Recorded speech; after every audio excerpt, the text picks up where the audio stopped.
Turn It On, the Level 42 fan podcast, is in no way affiliated with the band. The views, thoughts, and opinions expressed are solely the speaker's own. 5, 4, 3, 2, 1.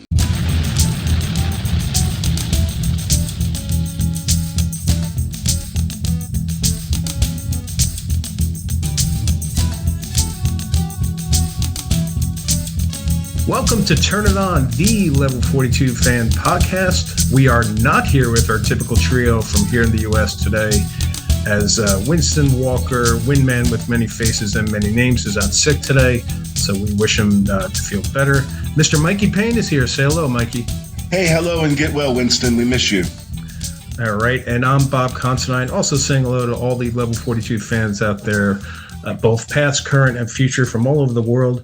We very much appreciate you being here, and thanks for all the support everyone has been continuing to give us all on the podcast channels and on our YouTube and Facebook pages. We've been somehow charting on Spotify and Apple. We're just, Mike, what's the word? Chuffed? Is that the word? Chuffed, yeah. It's crazy. Yeah.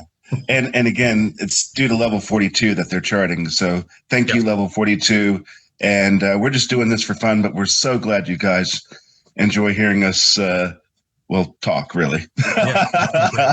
Again, Mike, if you don't mind, I'd like to get right to it for today's episode because we have a really, really awesome guest. Oh, yes. Oh, yes.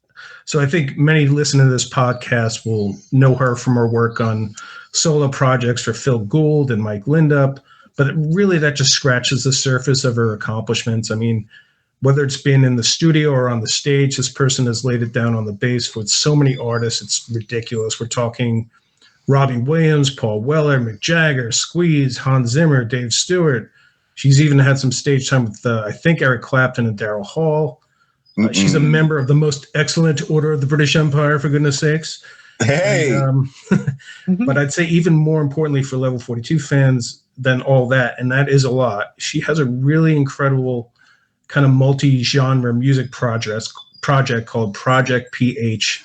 Anyone who likes Level 42 should really give a listen to it. It's just kind of starting. It's going to be coming out more, but we're going to spend some time on that today. So without further ado, please welcome the most excellent Yolanda Charles. Thank you so much for being here. Oh, thanks for inviting me. Hi, everyone. Hey, hello, welcome. Yolanda, is the perfect intro to you is to say, "Hey, now, what's going on?" Is that the? That's cool. I like it. It's referring to one of our singles, and I'm really happy to be here, and to be part of the Level 42 community in any way is always a bit of a privilege, actually, considering that we all hold them in such high esteem in the UK, and they've been going for so long and consistently. It's something to admire. As now a band leader myself, and we all aspire towards that kind of success long term. It's awesome. Yeah, I'll hand it off to Mike on that. Go ahead, Mikey.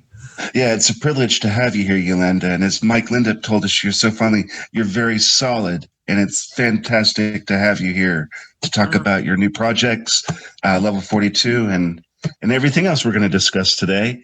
The thing I wanted to kind of know is, how did your connection with Phil Gould and Mike Lindup start? I think you worked with Phil first, but I could be mistaken. Yes, I was super young. I mean, this was around the time that I first joined the Paul Weller band, the group in, because, it was obviously Paul as a solo artist now. And I joined his band. I can never quite remember, but I think it would have been 93, 94, around that period, and started working with Steve White.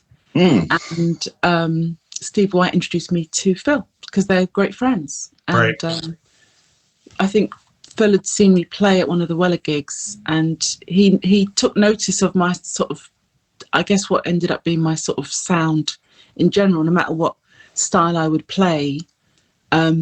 Phil paid me an amazing compliment by describing my bass playing as that of being sympathetic. So he called me a sympathetic bass player, which what he meant by that was that I played to the drummer, and wherever they sit, I'll find that sweet spot. So it's not the same for every drummer.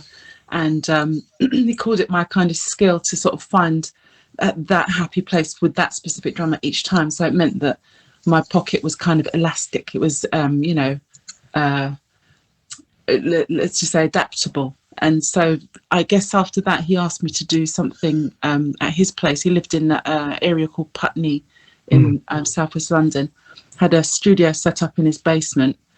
And so my first real experience working with Phil was recording in his basement in his house in southwest London, which is very cool. So I got to know his family and it became a friendship. You know, we've been friends ever since.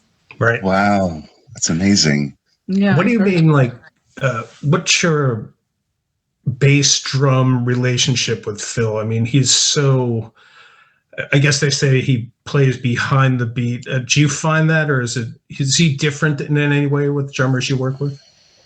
Well, I mean, I always take a lot of notice about the kick drum because, you know, that's the fundamentals of drumming for me. I mean, not jazz drumming, that's all in the top, it's in the hands, but pocket drumming is in the feet. And Phil's incredibly solid in that area. But what was great about playing with Phil was the percussive element of his playing. So the grace note style that he has is, I think it was fairly unique to him in the UK right back in the whenevers 80s.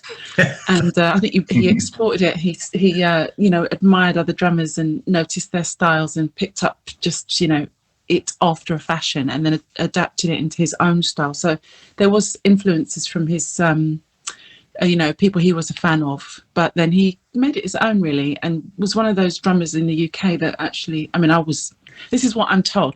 I am older than I look. I was born in 1970, but I wasn't that aware of all of this stuff. So this is Phil telling me, stories over the years about how he picked up his style. And it's the grace note style that he has. It's particularly sympathetic and evenly delivered, you know, and really groove oriented. And in terms of his where he sits in the groove, I'm always a bit loath to talk too much about the placement because it's slightly deceptive. I used to think that placement was where is the beat in the bar in relation to the downbeat, if you're looking on a computer grid and all of that.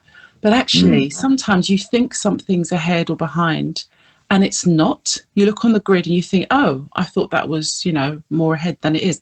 What I've realized is it's mostly about dynamics. That's what creates the illusion of something being ahead or behind. And Phil has got a great sensitive musical style of drumming that's very dynamic. So he uses a lot of loud, quiet, as opposed to just being this sort of motoring powerhouse solidly. He's actually way more nuanced and fluid than that, which is really lovely to play with. That's great. Did your interaction then with Phil lead you to Mike Lindup? Was it just sort of a by association sort of thing, or? Yes, I mean that was. It was kind of we're all kind of like a big family, a lot of us, especially a certain age group. You know, we would see each other, we'd hang out. If you did one session, you work with a group of people, you get to know those musicians and they cross-pollinate into another project. And before you know it, everybody's kind of indirectly worked with each other. Gotcha. So with the Phil and then the Mike situation, that was slightly different because after I worked with Phil, I then met a man that became my husband and father of my kids, Miles Bold, and he had worked. Oh, right. He'd worked with Mike and recorded with him, I think, before I met him. I'm not quite sure about the timeline, but I ended up being invited to record with Mike Lindup on his EP.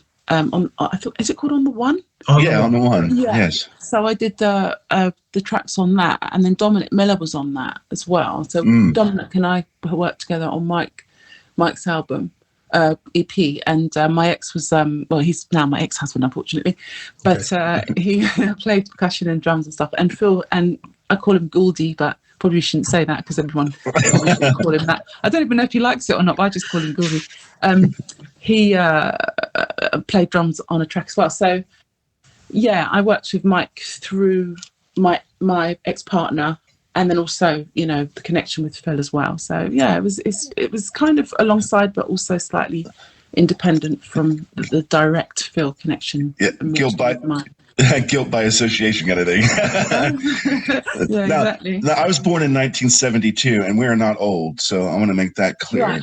Yeah. Exactly. We're in my prime then. We haven't even hit our prime yet. That's right. Yeah. Oh my God, Yolanda, you don't even know. I mean, Mike, I'm going to tell you the big secret. Okay. All right. All right. So here's the secret. As we've been preparing for this, Yolanda, I'm happily married, and I have a very beautiful wife. Yet I have a crush on you. And Mikey is gay and is happily married, and he has a crush on you.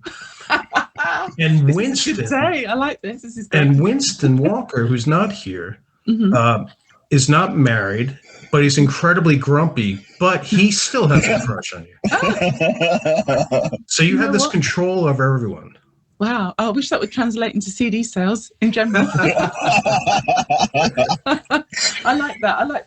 I like being thought of affectionately, and it's lovely. And I actually, being a female in the male dominated industry and everything, you develop close friendships with a lot of different people. And, I always feel like I'm being taken care of. This kind of, affection is like big brothers. It's, kind of, best friend type sort of thing. And I really love that. I like being around men because in my experience, I've always been really well taken care of and respected most of the time, by people immediately close to me, always so well respected and treated so well and looked after, in terms of just protectiveness and all the rest of it. So I really like, developing relationships with people. It's great.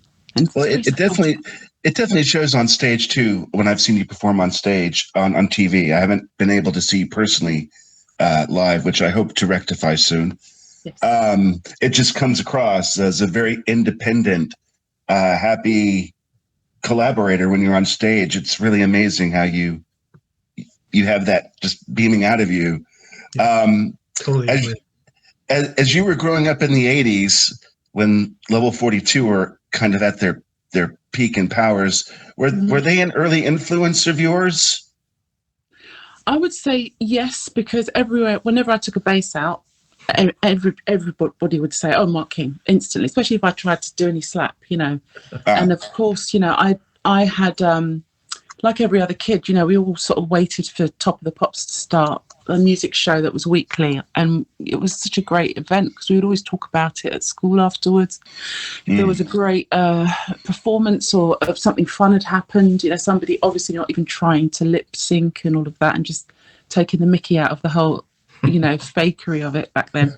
We would all love that. And for me, I wasn't a big fan of 80s pop, although I appreciate it now because I appreciate how well crafted it was back then. At the time, I was more interested in Black American soul music. I mean, they didn't really call it R&B then. Right. They just called it kind of soul. Right. And I remember when I first heard Sun Goes Down, which was one of the grooviest, funkiest things I'd heard on Top of the Pops like ever, And, it is. That was me from that point onwards because that bass line is so great. And, I'm a bass-oriented person, always have been. Even before I played the instrument, I was always focused in on bass. And I think that's because my mum was a big reggae fan. So we had a lot of reggae in the house and all of that. So, it wasn't like the big sort of like thunder thumbs slap style that Mark's so great at.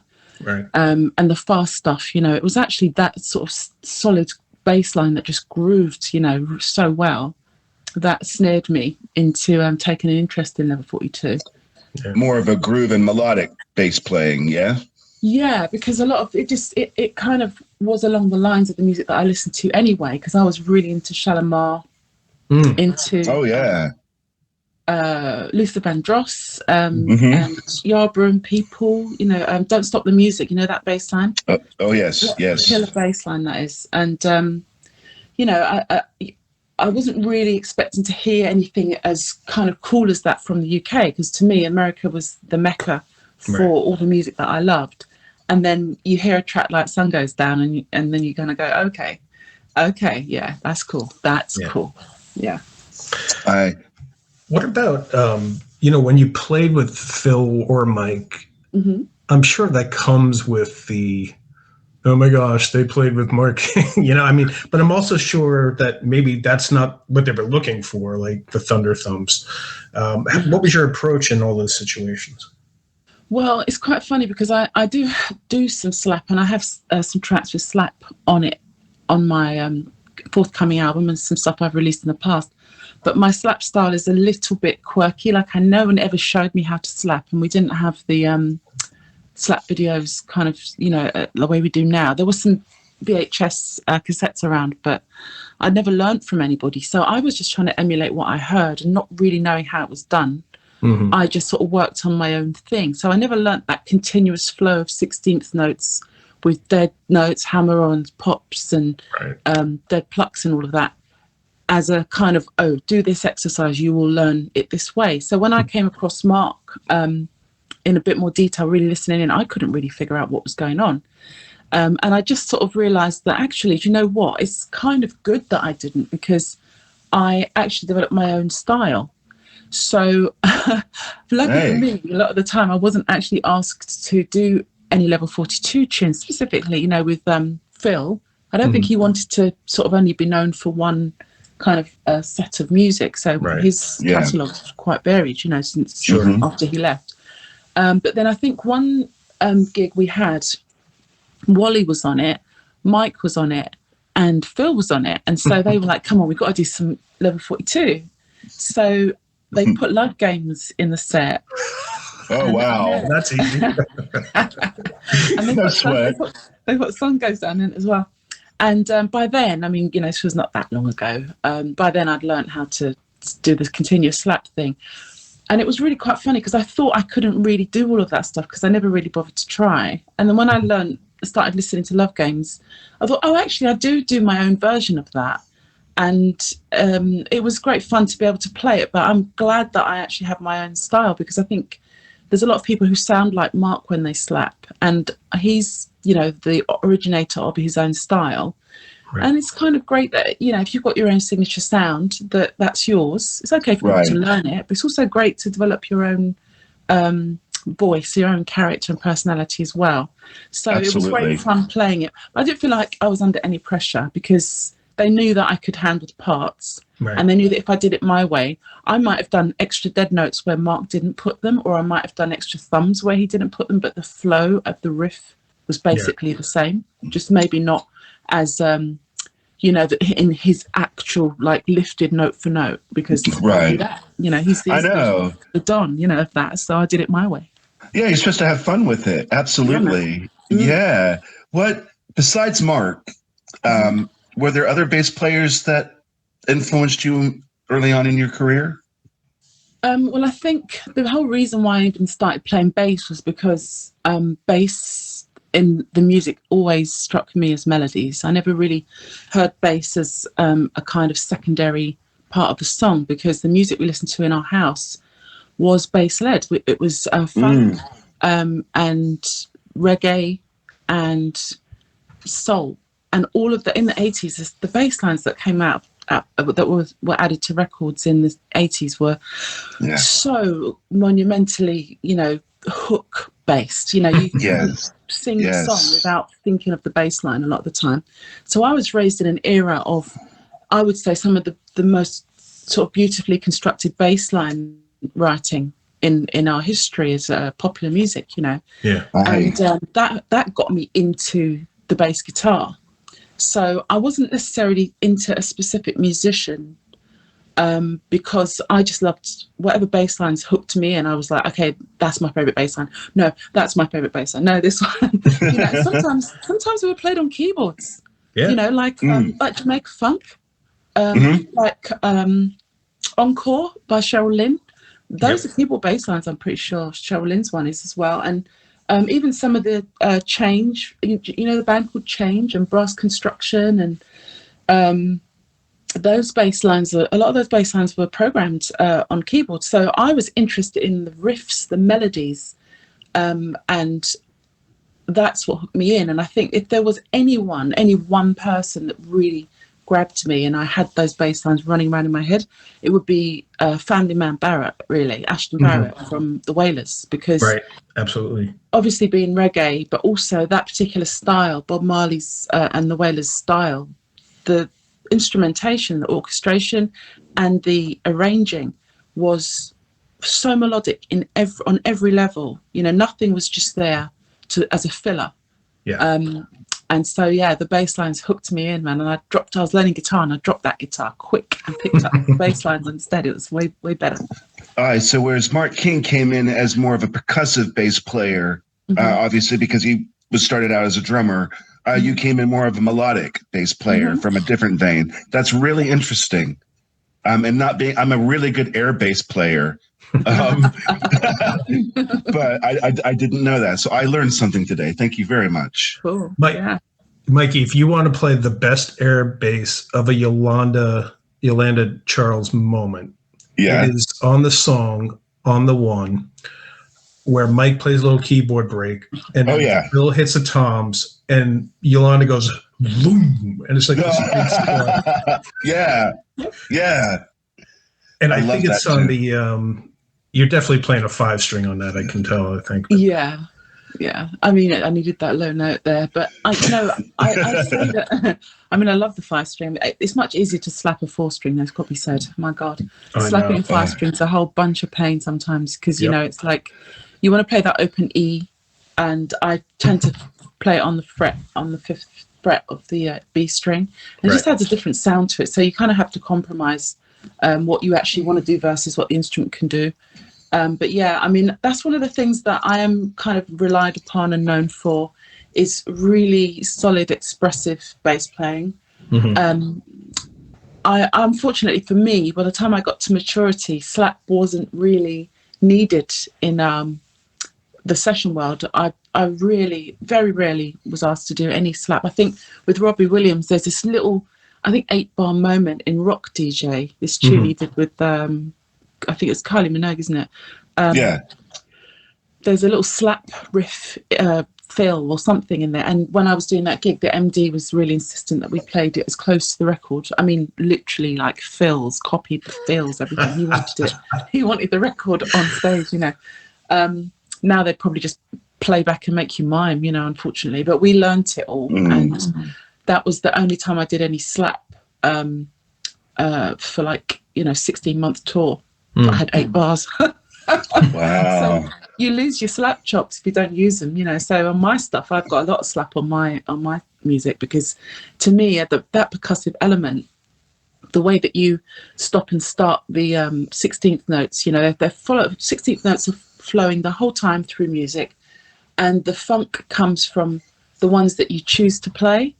And if you go in funk, most of the time, the funkiest ones are actually on the 16th note after the downbeat. So 1 E and a 2 E and a 3 E and a 4 1 E and a. So 1 E and then 1 E and a that. And this is quite funny, because I love Paul Jackson, who's my other big influence from the Headhunters. Yeah. And I did a masterclass. He was the subject of the masterclass, and when we were at soundcheck, he gave us a little mini masterclass, and he basically went through the 16th note accents, and he said, "This is where the gold is. It's not on the 1, it's on the E and the up." And I was like, "Yeah, I agree." So we had this jam. I got to jam with Paul Jackson, which is an amazing experience. Yeah, that is great. And there's a great video, Yolanda, of you and Phil doing a syncopation exercise at some drum thing. I don't know what it is. Oh, yes. And you show how to actually, and I know this was a big deal for you, to kind of sing and play at the same time, which for basses is much more complicated than somebody playing an acoustic guitar. And it's really great. You're able to talk while you're playing what I think is a fairly complicated bass line. Phil's laying it down. And then you basically show it 1 and 2 and you just count, right? And then you replace the 1, 2, 3, 4 with words. Yeah. Yeah. I have a whole system now. That was a while back, but now I Yeah. can actually teach the whole process, and I shall give you an exclusive right here, which is one of the first things you do. I'm sure you've got some bass players listening, right? Or do you Yeah, have- I'm a horrible bass player, but yeah. Okay, so one of the things that common things people say is that when they're playing bass, if they even think to speak, they'll fluff the bass line. Because it takes them away from what they're doing, their hands into their head, and then the hands mess up and everything. So the first thing that I advise people to do, to practice, to learn, just to train the brain, because of this elasticity the brain has to do with, the way that we learn things and all of that, is that you start a process that creates a familiarity. The repetition starts to embed it, and then it starts to become easier over time. So the first thing you do is you choose a bass line that you know really well. It can be simple or complex, doesn't matter. You just got to know it really well and not have to think while you're playing it. You can just play it, right? Once you've identified what that bass line is, then the first thing you do is you think one on the first beat of the bar. Just think it, don't say it. Just think one. Okay. You can align yourself with your foot. If some people can't tap when they play, but usually most people can tap their feet when they play. Just tap your foot like 4 beats in the bar, Right. and just think the word one on beat one while you're playing the bass line. Just by thinking like that intentionally, it starts to train your mind that you're specifically choosing to do something else at the same time as playing the bass line. That's the way you can start. This is for people who really, really can't. Like, it all falls apart the minute they try to do anything. Other people find it easier, and that exercise is redundant for them. But the people who really struggle, I always say to them, you just haven't found the right method, because you can do this. And that's usually something that you start there. And then obviously there's steps onwards from there, which is then to mouth the word, or just to even go like that, or just to say something on that beat while you're playing. And then you just start to evolve it, into a word, and then you can evolve it into an actual note. Right. And it's, there's a process of how I teach that. But it's definitely teachable. And it's been such an amazing thing for me, because aside from the benefit of singing backing vocals for people, which makes you, doubly hireable in this day and age, that's useful. sorry backing singers for doing you out of a gig, but I can cover it. So having that little trick up my sleeve is good. I know in America a lot of people are double and triple threats as a norm, but in the UK people are a little bit less kind of multi-instrumental, the way the US musicians are.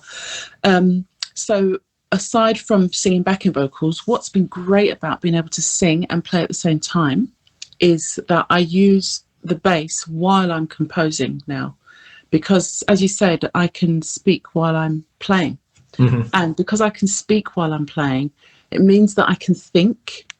And if I can think, it means I can create and compose.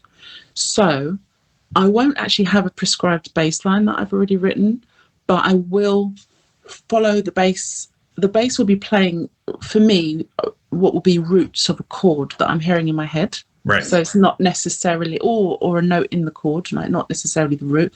And the melody will go alongside this bass part, and I'll write to the bass with an imaginary chord in my head. So I don't need the guitar then. And the separation has allowed this to happen. And what that means is that the harmony becomes quite interesting, because now I'm not just singing against a root note or a fixed chord. It means I've got a whole sort of area of harmony to explore once I've nailed what the melody's going to be. So I think, personally, having done both methods with a guitar, keyboards, etc., I actually think writing with a bass is probably the most fruitful and the best way to be individual and different when you compose pieces of music. Yeah. It's sort of said, I've seen where you said, where people think you can't teach feel, you actually think you can teach feel, right? Yeah. Oh, I'm actually doing it now. I've worked out how to do it. Great. I actually, like I was saying to you earlier, I mean, did you want to ask me anything about it before I wax on? Because I'm sure you can tell I can talk hind legs off a donkey. No, please. no. Okay. Well, I I did think, what I mentioned earlier about feel and placement and everything. I did think that placement was the way to sort of create awareness around feel. And so I was agonizing over how to teach people control over placement. But I realized that actually it's not that easy to teach people how to play finite kind of like placement against a fixed pulse. So if you're trying to get somebody to play behind the beat or on top of the beat or just after, which, will accelerate, it'll either make you late, early, or on the sort of on the nose. It's hard to teach that because it's a perception thing. And I don't know, I mean, I haven't really found an effective way to approach placement. But what I have done, and I do this with my bass students, because I have quite a few students now, I teach them how to apply intentional dynamic application and note length, and by doing this it actually creates the feel that I'm looking for. I thought it was placement, but it's not. It's actually dynamics and note length that gives the feel, because somebody can be ahead of the beat and play longer notes at certain points in the bar that makes them sound late. Yeah, because it's a perception thing. So that's interesting. Yeah, it's really interesting. And one of the ways in which I ask people if they have access to Logic, something like that, or Pro Tools or whatever, to actually just have a little play with moving their bass riff by like 20 milliseconds or 6 or whatever. Just see what happens to the feel when you do very small incremental moves, because that's the placement element. But when you start messing about with the dynamics now, you'll see that this is gold. And one of my little exercises that I'll give away, again, another one, is the 3-3-2 clave. So 1 2 3 1 2 3 1 2 1 2 3 1 2 3 1 2. If you accent, as in play louder, the first of the group of 3, so 1 2 3 1 2 3, and then 1 2, just the ones, make them louder. You'll get a feel of the bass line that will fit a genre of music in the world. That I haven't explored. That's amazing. Yeah, but then if you shift that dynamic emphasis to the beat 2 of the group of 3, beat 2 group of 3, and then beat 2 of the group of 2, it changes the feel massively, and you haven't done anything except just make the note louder. So you got, do you know what? You know what I've got right here? I've got my bass.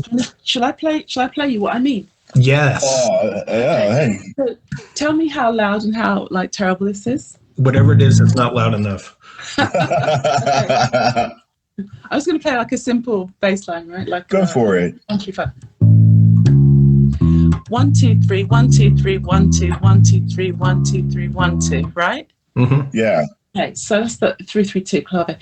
So I'm going to play the loudest note. Is going to be the group of ones. So.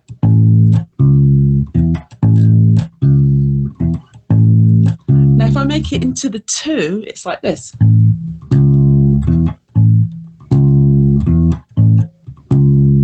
And then the last one is a 3. Now I'm going to play it faster so you can hear it better. Okay. Next one. Last one. Oh yeah. Hey. So if you can imagine that you've got a drummer with you, and he's emphasizing beat 1 with you, it sounds a hell of a lot different to when you're emphasizing that beat 2. Now, if you apply that to a bass line, any bass line that you're playing, and change the emphasis of the dynamics of any part of the bass line, it changes the feel. And I teach this a lot with people because a lot of bass players don't really think about this stuff. And when they do actually hear it, they realize how much power they have to change the feel of the bass line that they're playing. Suddenly it's not just notes, it's music, because they're making certain notes longer than the other ones, certain notes shorter than the other ones, and that all feeds into creating their feel and their style. So that's kind of roughly how I teach, or start with the beginning anyway, of teaching feel. It's not really as much about placement, and it's more about note length and dynamics. And you've been teaching at like music schools, I guess? I've done some form of teaching since I was about 18. I've got one of those characters where, you know, when I was a kid, I'd be in school and the teacher would have to go to the loo or something, and they give the chalk to me and say, oh, Yolanda will manage the class while I go to the bathroom, you know.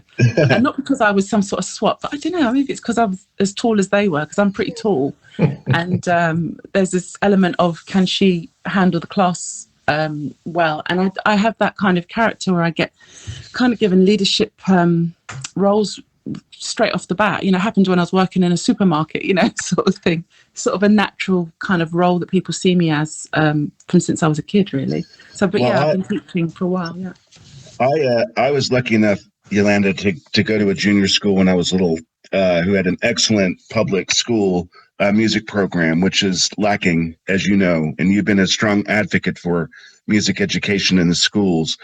And it's interesting you just telling us about your method and your thoughts about that, because I remember early on, my first instrument was a B-flat clarinet.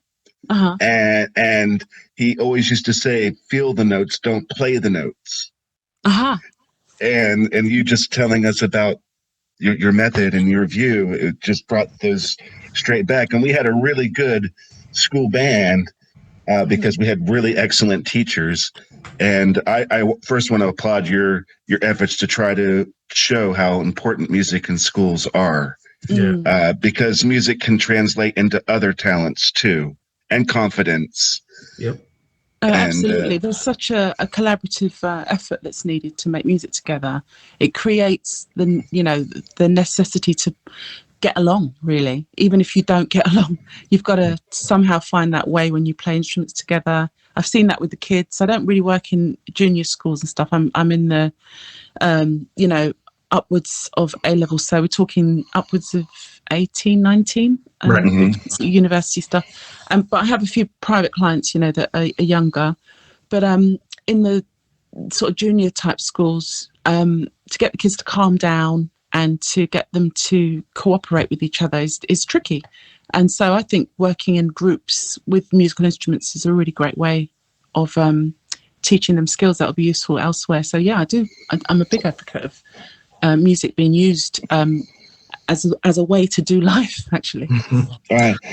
And I know we'll get into this later, but I've also recently I've really appreciated your strong views about musicians being in charge of their residuals and their music and their rights, especially in this age of social media that we live in, where it's so easy for anybody to upload anything anymore. I'm sure we'll get into that later. Cool. Yolanda, what kind of started you on your career path as a session player? Wasn't it a TV show that you were on? Yeah, it was an accident, actually. Happy accident. My whole 30-year career has been a complete unintentional accident, and it's actually funny because now I'm actually being really focused and deciding for myself my own path, and I realise that I'm actually a novice, a newbie at a lot of what I'm actually doing at this age that I'm at. So it's quite a funny thing because most of my career, when I was given responsibility, I took charge of that.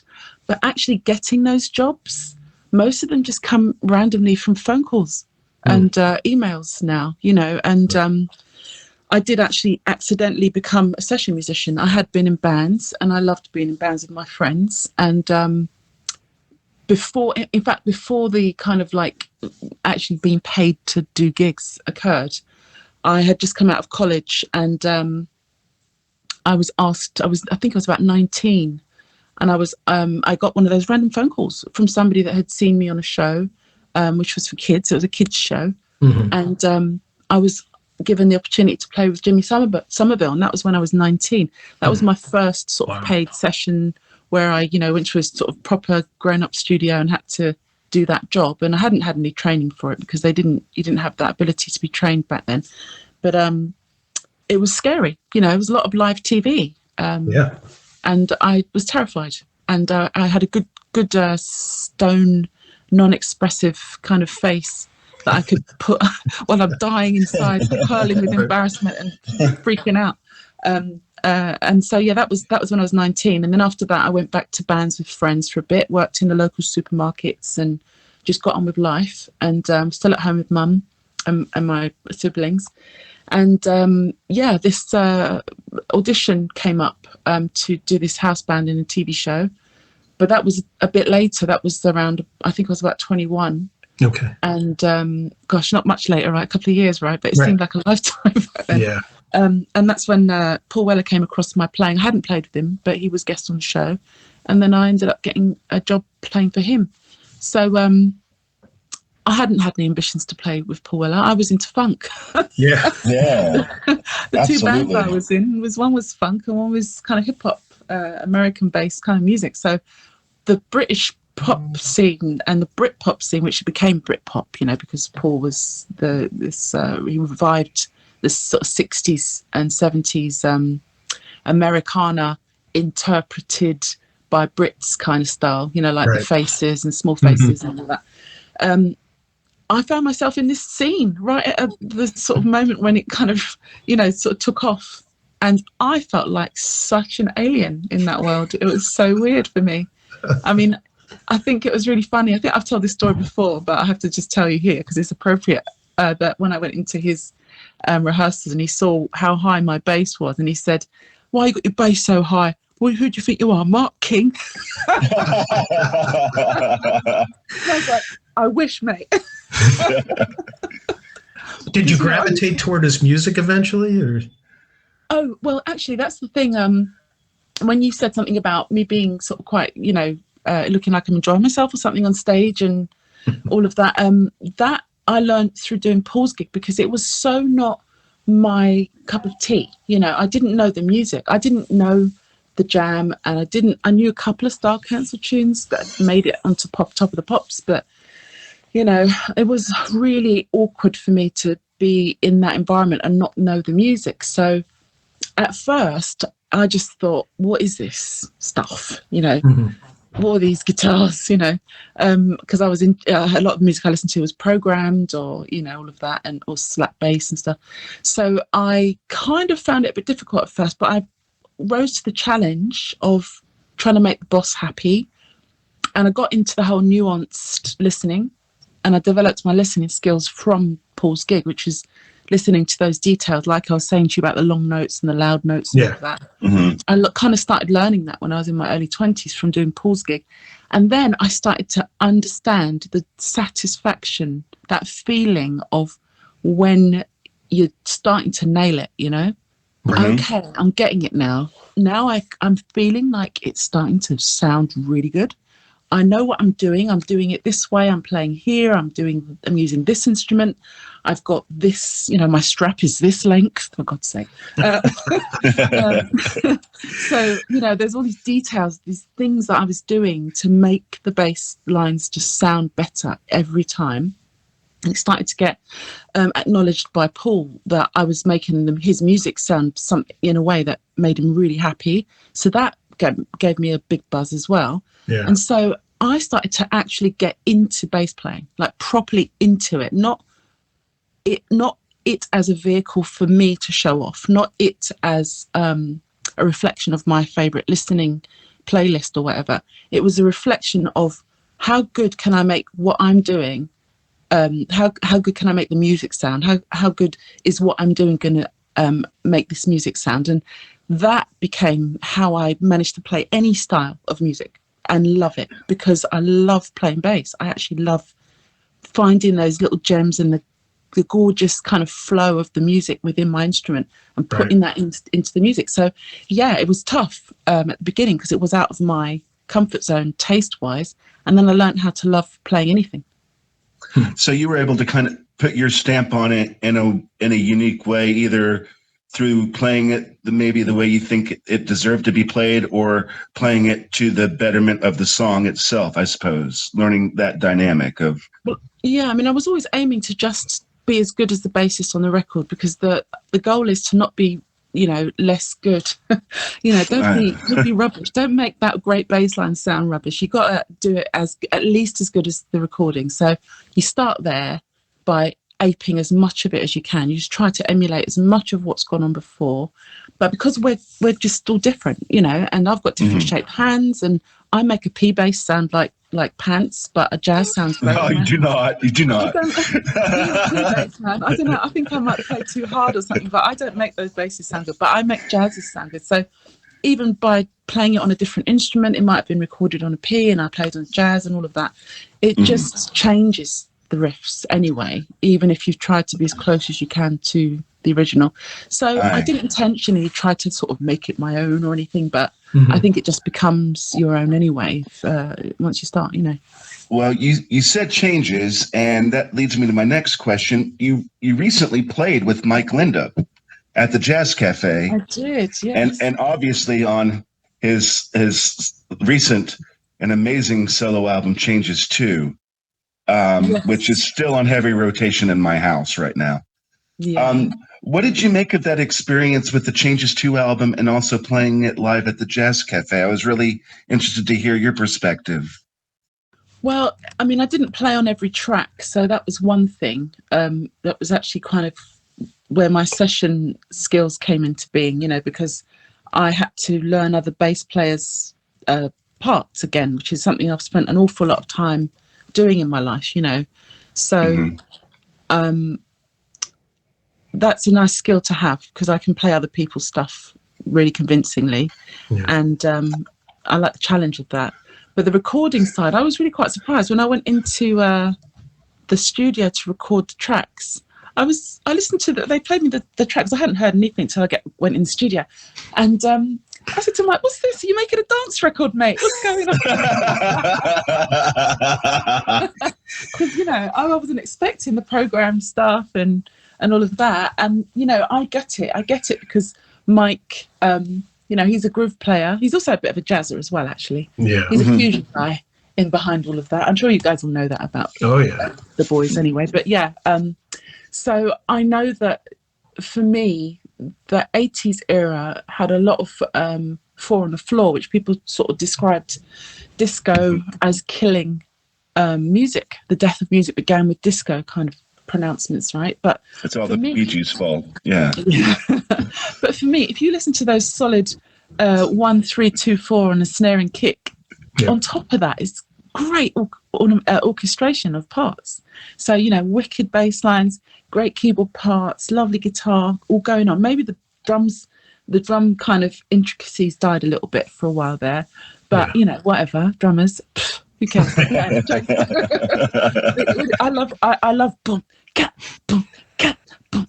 I love that because when I can play over the top of a straight groove like that, I'm happy.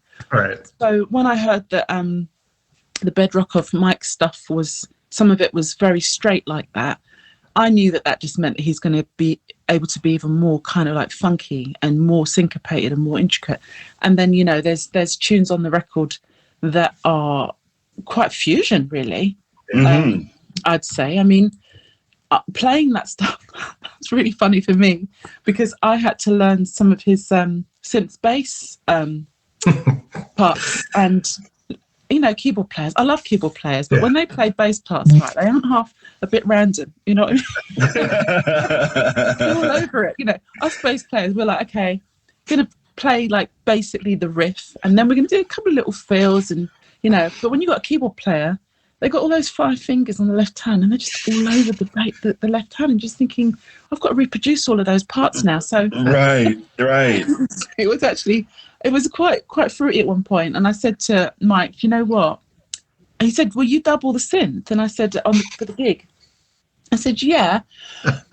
But the fills, I'm going to have to take a bit of time learning. And he didn't write them out for me. And I'm kind of glad he didn't, because I kind of approximated them. But when I did learn them, the funkiest stuff, man. It was so good to play. So when we do some more gigs, because I think we're going to be doing more gigs, I'm going to learn those fills note for note and play them exactly like the synth, because the synth will be running at the same time as the bass. It's a little challenge, and it's also going to be mega fun because it's fills that I wouldn't have written. It's a keyboard player's fill. So again, it's going to add to my kind of musical experience, you know. You know, we saw a video. There was some home shot video, I guess, from that gig. And somebody shot something where it's basically you and the drummer are sitting right there. He's right with you. And you played Could It Really Be, and your fills on that were really good. And Oh yeah. Oh yeah. and your connection with the drummer, I'm so sorry I can't remember his name, but John Sam, yeah. yeah, really. And I'm like you guys, it sounded like you've been playing for years, but I'm sure Exactly. it was not the case at all, Yeah, he's great. I'm so glad that Mike invited him onto the gig, because he did ask me to recommend somebody. And I thought about it, and I was like, well, I could recommend this guy or that guy. But John and I, he has a covers band. He's an I think he's an arborist. I think he works like with trees and stuff. Really? I'm not sure what he does, but it sounds like fun anyway. But he's a professional drummer too. But he's a family man, so he's got his kind of business that he runs, and plays some party gigs sometimes. And I work with them sometimes because, I'm not proud. I'll play any gig with good musicians, and they play parties, and we all play and have a great time. The set list is great, like proper wicked covers. No level 42, unfortunately. Or maybe should I That's say, all right. thank goodness. I play Mark's part. But me and John, we've got used to playing some really great tracks together. And I've put a couple of clips up of us jamming at these parties, and I sent one of those to Mike of me and John from one of those gigs, and he booked him from it. So I'd say well deserved, because John is one of the most solid drummers around, and I think that solidity, he can play out, I can play out, we can take fills all day long. It's not a case of not being able to be chopsy. I mean, I've got a fusion band, so I can be chopsy, but yes, you can. I mean, it's not inappropriate to think that it's necessary as a bassist and as a drummer to be showboating. I mean, the music is not a vehicle for my licks and my fills. The music is for entertainment, and to also for musical expression, artistic expression, sharing emotions, congregation, celebration, but it's not for showing off. You can choose a vehicle for showing off, but not on someone else's gig.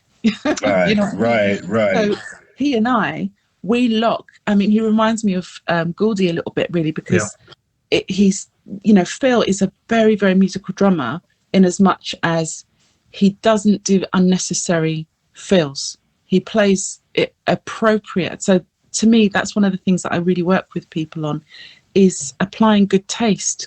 It's one of the hardest things to do well, is to apply good taste and a bit of restraint. He reminded me a little bit, and I don't think Mike Lindup agreed with me when I mentioned it, but a little bit of Gavin Harrison, who can also get quite proggy. But when he just settles in, he did that groove. He did remind me of him a little bit. I don't know Gavin's playing, actually, I must admit. I know his name, but I've never played with him. Yeah, he's unfamiliar to me. Yolanda, I just wanted to ask one more question about your history as a session player before we get into what you're doing now. What all these collaborations I mentioned at the beginning, and I really only scratched the surface. Is there anyone that you felt was your most gratifying, whether it was one show, one album, one song? Was there a session moment where you're like, boy, that is just the best? I love that. Yeah. Do you know what? It's a bit of a funny story. It's a bit weird, but I had I was booked to do BB King's 80th anniversary album. Lovely. And yeah, it was an amazing honor. I felt so, excited, and to be name dropping, but Pino Palladino was booked in to do the album. I think he did do a few tracks, but he couldn't make it back for this particular session, and they got all the kind of rock star dinosaurs in. Sorry dinosaurs, but you are, all over 70 now.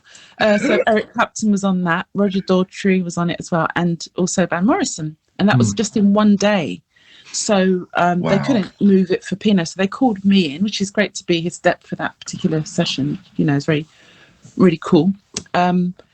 And we had it was a big day, right? So we had like 4 tracks to record, one for Mark Knopfler as well, but he wasn't actually there in person, but the other 3 were. So there's us with BB King, Eric Clapton, it's just like, blimey, where am I? Wake me up, someone. This is incredible. Yeah.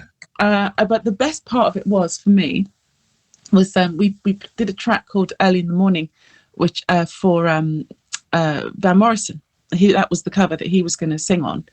And something happens for that in that tune. Me and the drummer Ian Thomas, we just locked so beautifully on that, and it was a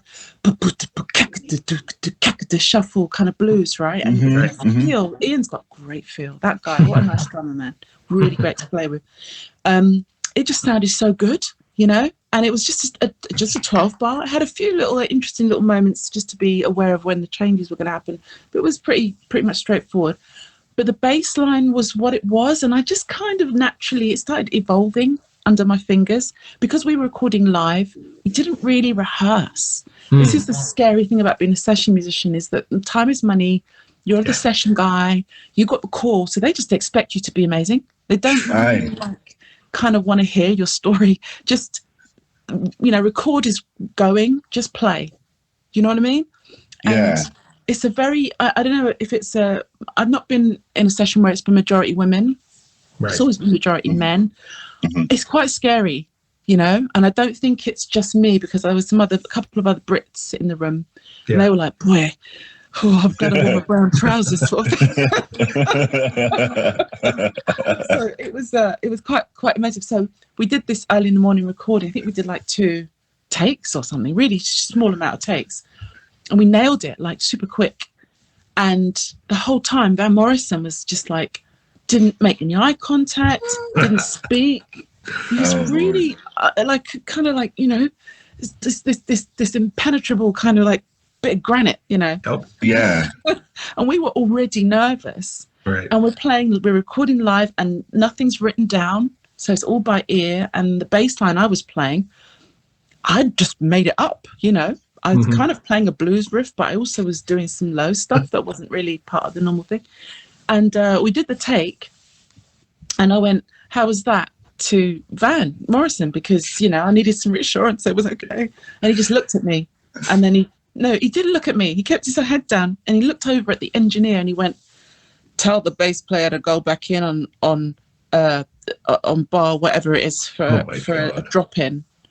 And I was like, I'm standing right here, mate. Can't you just tell me what's this? So You know, I was a bit like, what did I do wrong? And then I said to the engineer, and Van Morrison's standing right there.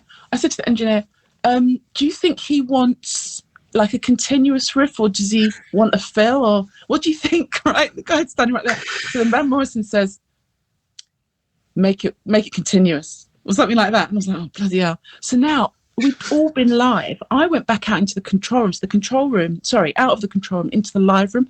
The live room's massive. right. We're at Abbey Road. Everybody and their auntie is in the control room watching me on my own in the live room doing my this goodness. 8-bar drop. Yeah, it was a little bit nervy. Like I said, it was already nervy. And he was a grumpy book so-and-so. So there I was in this live room on my own. And all I got was this, like, I'll give you 2 bars in my cans. So I got 2 bars, and I just went for 8 bars. Nailed it. I said, how's that? He said, come on in. And I went, I came in, and I said, how was that? And he went, Rrr.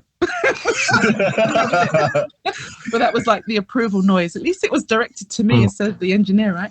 I A felt higher form of flattery you're not going to come by. right. And it was one of the best moments ever, because I did a good job. I was in this really high pressure situation, and you know, the grumpy guy in the room gave me his approval, and you know, I just felt like, okay, now I feel like a session musician. That was a proper session, more so than most other things I'd done, because the pressure element was there, and the big names and the whole thing. You know, it was really an exciting and exhilarating experience. You know. Talk about pressure. In fact, Yolanda, the first time I actually saw you, I didn't know it was you. And I recently watched Robbie Williams' little bio on Netflix. And next to it was the Live at Nebworth gig that he did. So I hadn't seen that in donkey's years. And I watched it, and I'm like, oh my gosh, there's Yolanda Charles right there. Right. What was it like to play Nebworth? Wow, I mean, it was like seeing, you know, physics in motion. You know, seeing the effect of sound on people in a big crowd like that. It has this delay element to it. You see their reaction in a wave. So the people at the back react later than the people at the front. You can only see those kind of things in large volumes of people. So Right. that was so fascinating to me, because I'm a bit of a sciencey kind of, casual science head. So I loved the curiosity of all of this. What's the effect of the voices? And, hearing that many people, I think it was like 130,000 a night or something like that. Yeah. People singing his songs. It's like a roar of melody coming from all these people that's so into it. And they're all facing the stage, turned towards you. And the energy is like, there's nothing, I've never experienced anything like it. It's pure numbers, because I've obviously done stadium gigs before. Right. Stadium gigs are like 65,000. In the UK, they're kind of like 60,000. I don't know if it's the same in the States. You've probably got bigger stadiums than that, but on average, it's around 50, 60. That's got a nice effect to it, but nothing like Nebworth. That was double, So, that was exciting. It was the whole tour was a stadium tour. So everywhere we went, we were playing to this like huge crowds everywhere, and I started to feel like this cog in the machine. There was about over 200 people on the tour, Yeah. Right. And I really didn't like. It wasn't because I wanted attention to me specifically. I just felt like at this level, nobody's really getting an experience that's about the music. It's more about the whole event and the visuals and the pyro. And I just kind of was like, no, I kind of want to play in jazz clubs, really. I want to look in the eyes of the people. I want to see their smiles, Yeah. So I didn't enjoy that kind of weird anonymity that it gives you when you play those big gigs. But the occasion itself was pretty thrilling, and it was great. And I'm glad I did it. I'm glad I experienced it once. I wouldn't want to do that year after year kind of thing. That wouldn't be my idea of fun, because I want to play, music in small places, really. As we say here in our podcast, our favorite word is more intimate gigs. Yeah, exactly. It's funny. Two things. One, Nebworth. I was at a record CD show like 2 weeks ago, and I bought one CD, and it was the Nebworth CD. And as you're talking about it, I see the cover. I have it right here on my desk of the size of this crowd. It's insane. That is a city. That is not a concert. Yeah, right. I know. It's crazy. He flew in a helicopter and everything, And then the other question I had, if I could, when you were doing the Robin Williams, weren't you doing the Hans Zimmer tour at the same time? Oh no, that was later. That was Squeeze and Hands. Oh, that was I confused it. I'm sorry. Yeah, that's okay. I started with the Hands in 14 and Squeeze in 17, and they crossed over in 19. So that was. I think anybody who wants to learn more about you, Yolanda, they should look up a video of you with Hans Zimmer in Prague, and you do like a Rain Man soundtrack with a bass solo. Oh yeah. Tremendous, really great. Oh, thanks. I mean, we were all like, it's kind of weird doing live albums, because it adds that element of pressure to the performance, and how it's done. There's a little bit of trickery with how these things are done, which is not quite what you see, which is a real shame. But to give Hans and the team their credit, they were live, and I didn't do any overdubs.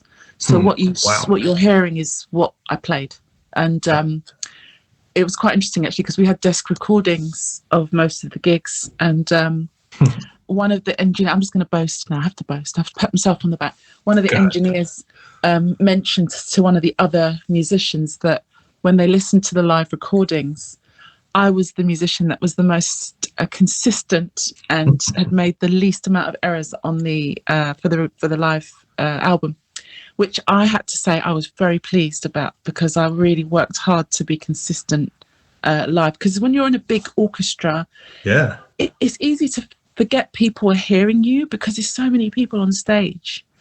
But I tell you who's hearing you is the engineers with the multi-tracks. That's who's so if they give you approval, then you've done well. It's cool. Right. Well, I wanted to transition to what you're doing now. First of all, before we get into Project PH, Yolanda, what made you kind of transition from session player to independent artist? I guess we're talking, 2019, 2020, perhaps? Yeah, well, it was the kind of the shock that hit the world. Everybody got locked in their homes practically, and I had the Squeeze gig. I had just been offered a contract with Sting, and Yes.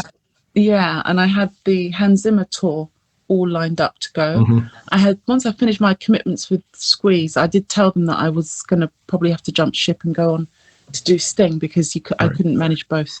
And that was in Vegas, right? Yeah. So Sting would have been touring, starting off with a residency in Vegas in around about the spring of 2020. And I signed the contract. I had just bought a new house, actually, just signed the contract just before I signed that one. So I was all uprooted and, just thinking, oh my God, I've got to go on tour. I've just bought a home and my kids are going to, we're hardly settled in. I'm going to go disappear around April, May. And then the lockdown started, kind of kicked in 3 weeks, they said. And then on it went. And it was great in a way that I was home to settle into the new home with my kids. I've got 3 kids and they were all at home with us.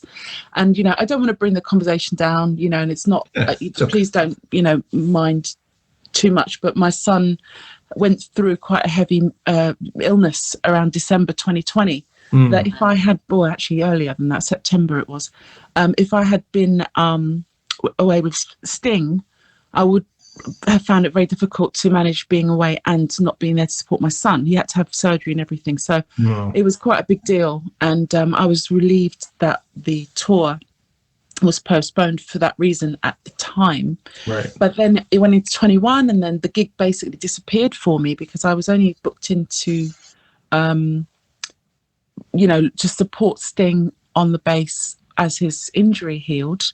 Mm-hmm. And it was just temporary. Yeah, yeah, he had an injury. So I was potentially only had a year contract anyway.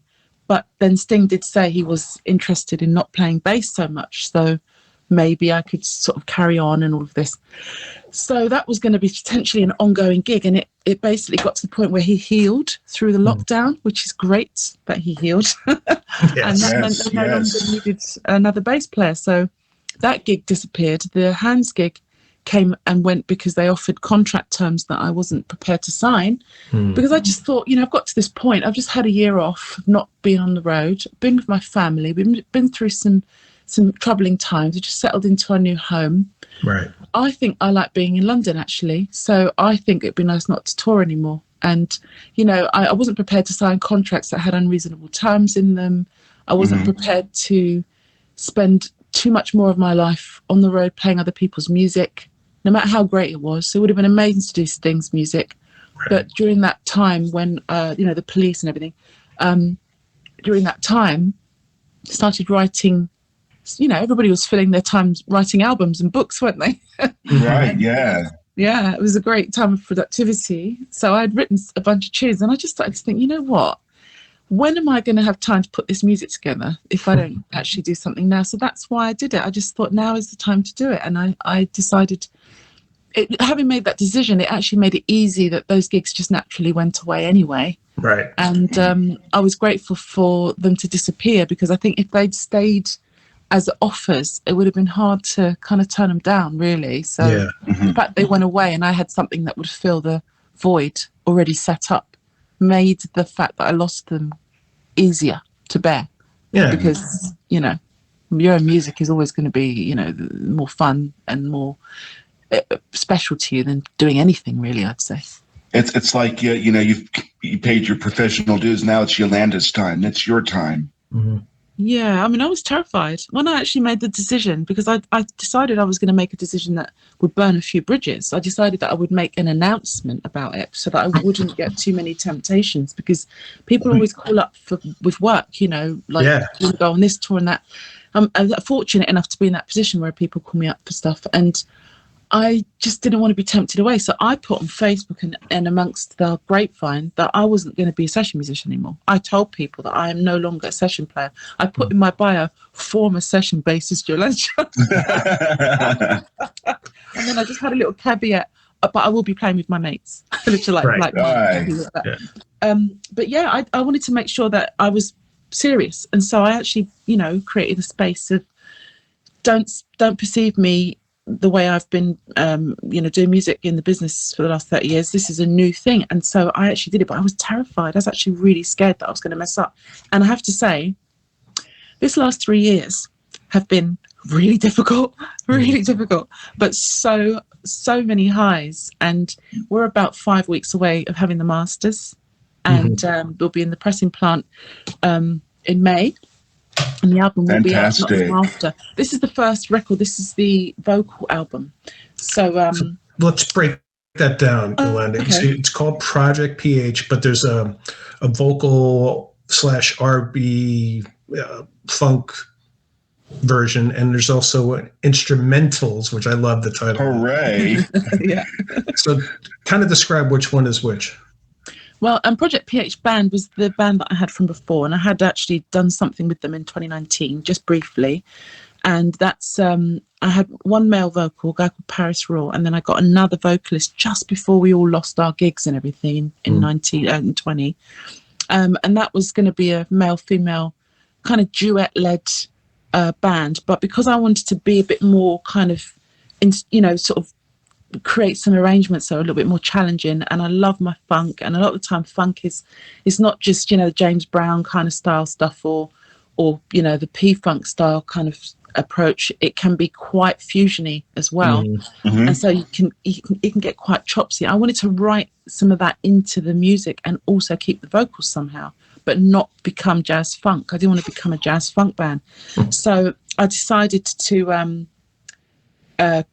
just start adding this fusion element into the actual R&B. So now what I call the vocal band is progressive R&B, because there's areas. I mean, on one of our singles, at the end of the single, we have a guitar solo from Nick Linick, who is our latest. I know, incredible musician always. Really, I mean, I'll talk about him in a sec.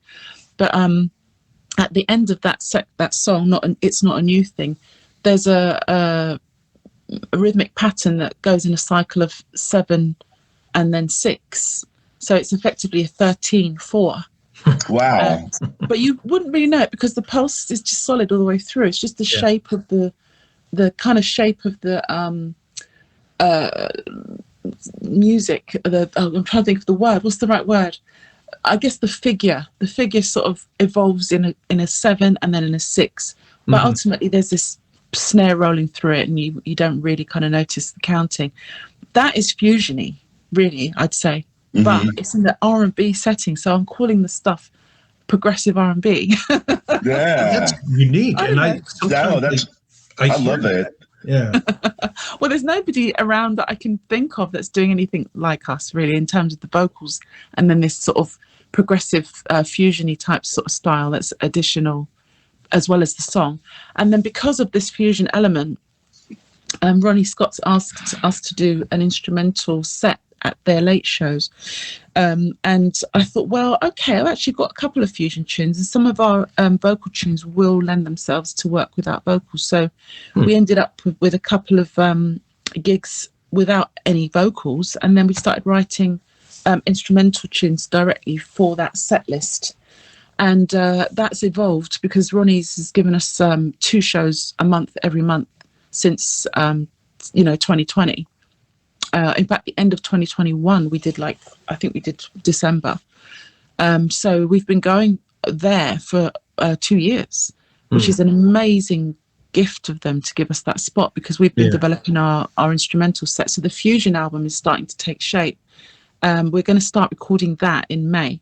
I've got guest drummers I'm not going to announce their names right now because I shouldn't do that until they're actually on the recording in case something goes wrong. But we've got guest drummers coming on the record, and there's going to be Nick Linick is writing a lot of the heads. We've got most of that done.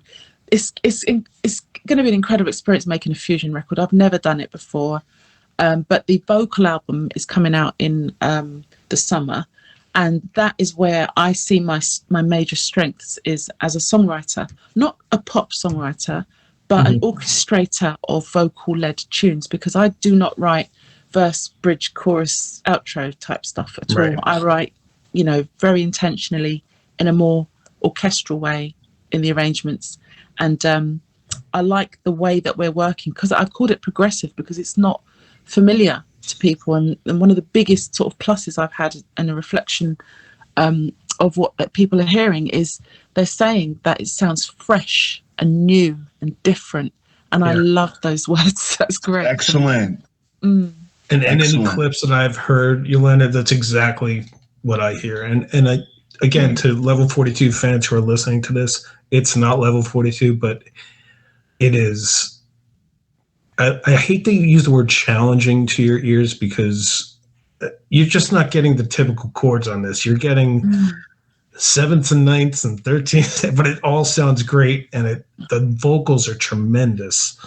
I don't know who they're from, but that's well, I've got, actually, the last single is called Hey Now, and that's my daughter on lead vocals. Get out of here. Yeah, Carmen, her name is. Yeah, tremendous. She's not actually, I know, it's the first session she ever did was on that single.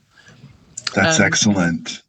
I know she's not really interested in being a professional singer. She might release some stuff because she likes to work with Logic and to write, but she's not that bothered about being a performer. She doesn't really want to be on stage.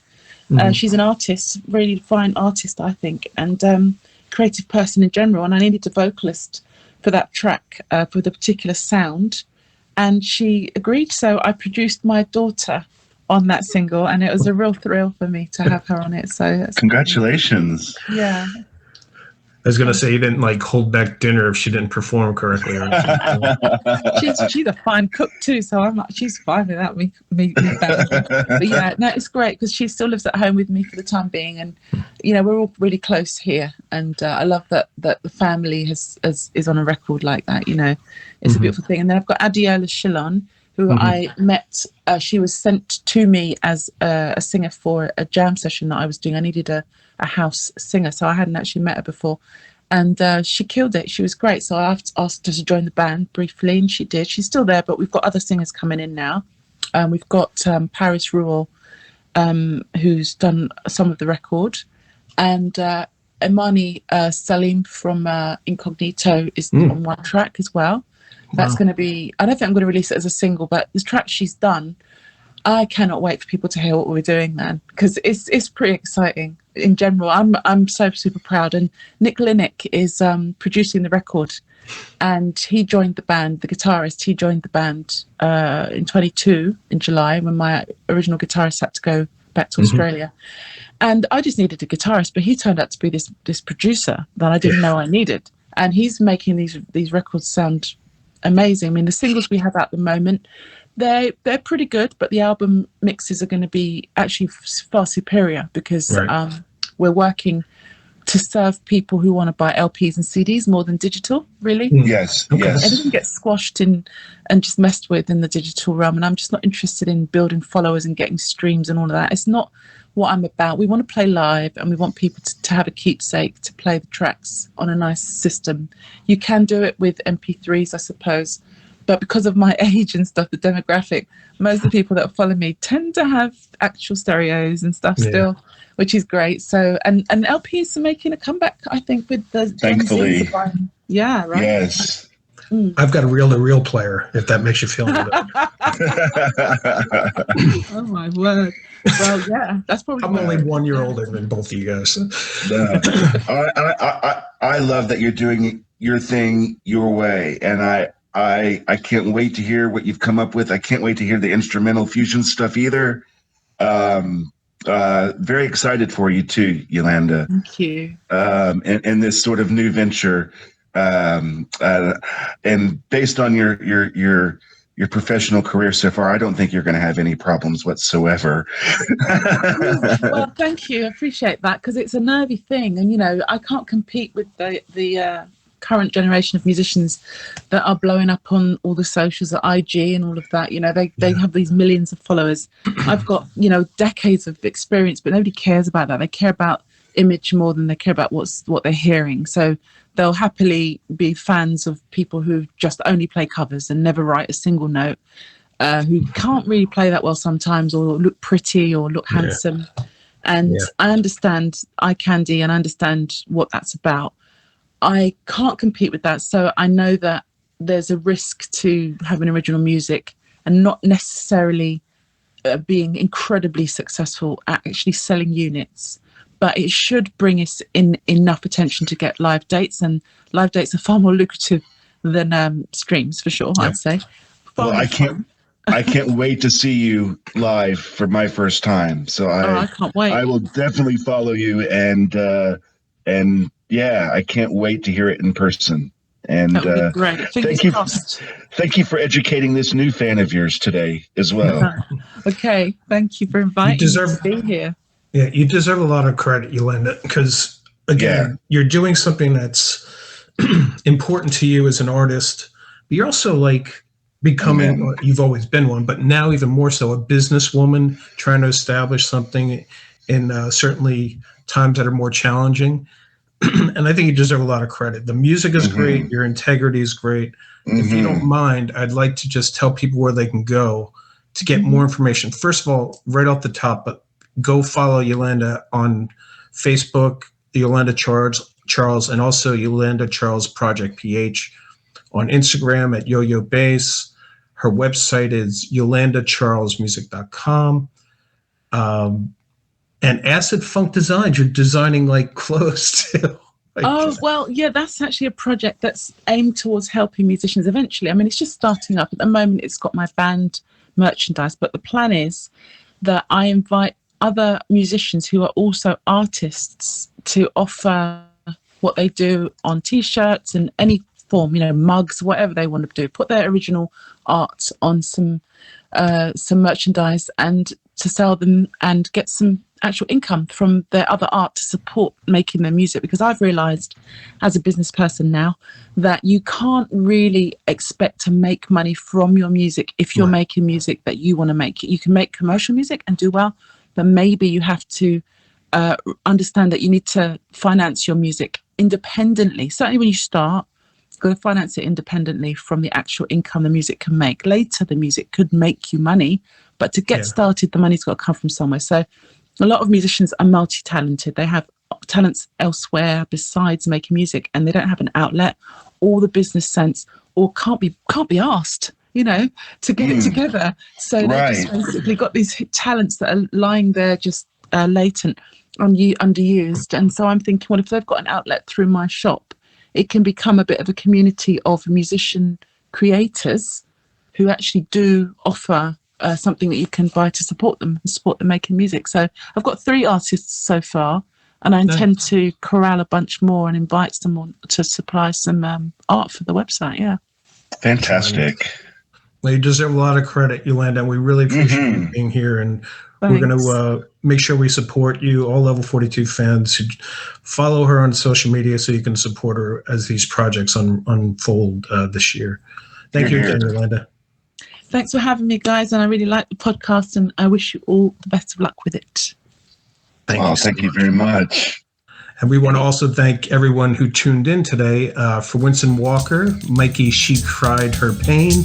I'm Bob Considine. We are leaving you now, but we will wait till you return. See you next time, everybody. Goodbye. Bye.